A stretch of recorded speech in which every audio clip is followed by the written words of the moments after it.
Assalamualaikum pemirsa. Ini ada pertanyaan yang masuk di kolom komentar yang kami rasa perlu untuk dijawab dan juga bagus untuk diketahui jawabannya oleh orang banyak, karena ini adalah sebuah ilmu pengetahuan yang bermanfaat insyaallah. Penanyanya tidak kita kemukakan siapa atau akunnya apa. Walaupun keguguran ini bukan sebuah aib sebenarnya, tetapi adalah sebuah musibah, ujian dari Allah Subhanahu wa taala.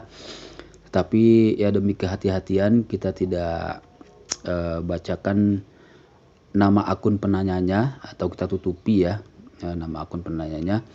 Kita langsung saja masuk ke pertanyaannya. Dia berkata, mungkin agak keluar dari konteks dikit. Aku juga pernah keguguran, kalau nggak salah usia kandungan baru 6 minggu. Udah sekitar 4 tahun yang lalu. Dan nggak aku kasih nama. Saat itu pun nggak dikuburkan karena masih seperti orang haid. Cuma agak banyak darahnya. Dan saya dikasih dokter obat peluruh untuk membersihkannya. Gimana ya kira-kira, apa saya berdosa? Baik, sebelum kita simpulkan ya, kita jelaskan dulu secara ya agak detail lah ya untuk menjawab pertanyaan ini. Pertama, bahwa anak yang keguguran itu berapapun usianya ya itu tidak ada kewajiban sebenarnya untuk memberi nama ya. Jadi hukumnya antara sunnah atau tidak gitu ya. Nah, anak keguguran yang disunahkan untuk diberi nama itu hanyalah anak keguguran yang sudah ditiupkan ruh padanya. Nah, biasanya ini kisarannya ada pada usia kehamilan atau kandungan yang sudah mencapai 120 hari atau 4 bulan. Ya. Jadi ketika itulah seorang anak atau janin ditiupkan ruh. Jadi anak yang belum ditiupkan ruh, menurut Imam An-Nawawi dalam kitab Nihayatul Muhtaj, itu tidak disunnahkan untuk dinamai. Beliau berkata, yundabu tasmiyatu siqtin nufikhat fihi ruh. Disunnahkan menamai janin yang keguguran yang sudah ditiupkan ruh padanya. Jadi kalau yang belum ditiupkan ruh, ya belum disunahkan untuk diberikan nama. Jadi kalau usia kandungannya baru 6 minggu, ya tentu belum ada ruhnya, jadi tidak disunahkan untuk diberi nama. Bahkan pada kasus ibu tersebut, janin tersebut pun sebetulnya belum termasuk disebut sebagai anak yang keguguran, atau dalam istilah bahasa Arab disebut sebagai as-siqtu ya.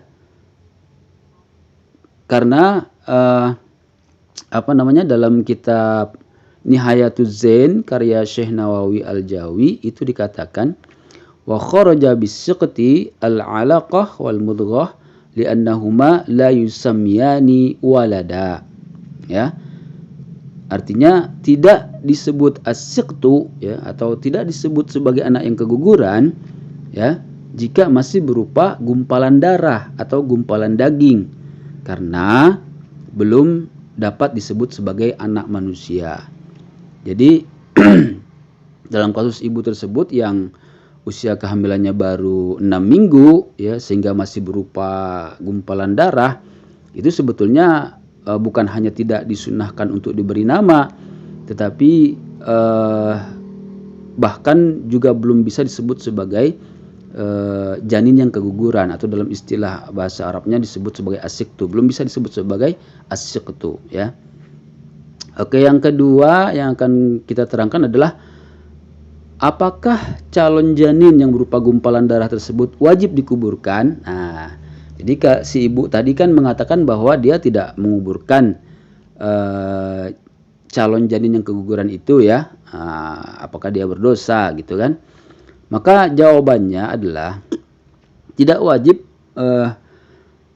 menguburkan calon janin yang masih berupa gumpalan darah atau gumpalan daging tersebut, ya. Tidak wajib, tetapi hanya sunnah saja. Ini bisa kita dapatkan keterangannya di dalam kitab Fathul Mu'in. Di situ dikatakan wa kharaja bisyaqti al-alaqatu wal mudghatu fayudfanani nadban min ghairi sitrin, ya. Tidak termasuk sebagai anak yang keguguran, ya, yaitu janin yang masih berupa gumpalan darah atau gumpalan daging. Maka janin yang masih berupa gumpalan darah atau gumpalan daging tersebut itu sunnah dikuburkan. Jadi hanya sunnah, ya, tidak wajib dikuburkan, dan tanpa harus dibungkus, ya, atau dikafani. Jadi tidak harus dibungkus dan hanya disunahkan untuk dikuburkan. Artinya kalau dikuburkan ya bagus gitu, sunnah hukumnya, tapi tidak wajib. Sehingga dengan beberapa keterangan tadi, kesimpulannya adalah tentu saja ibu tidak berdosa, ya. Tidak berdosa, tidak memberi nama, tidak apa-apa karena memang belum disunahkan, dan tidak dikuburkan juga tidak apa-apa, artinya tidak berdosa karena hanya disunahkan. Demikian yang bisa kami jawab, mudah-mudahan bermanfaat. Selebihnya kami ucapkan wallahu a'lam. Wassalamualaikum warahmatullahi wabarakatuh.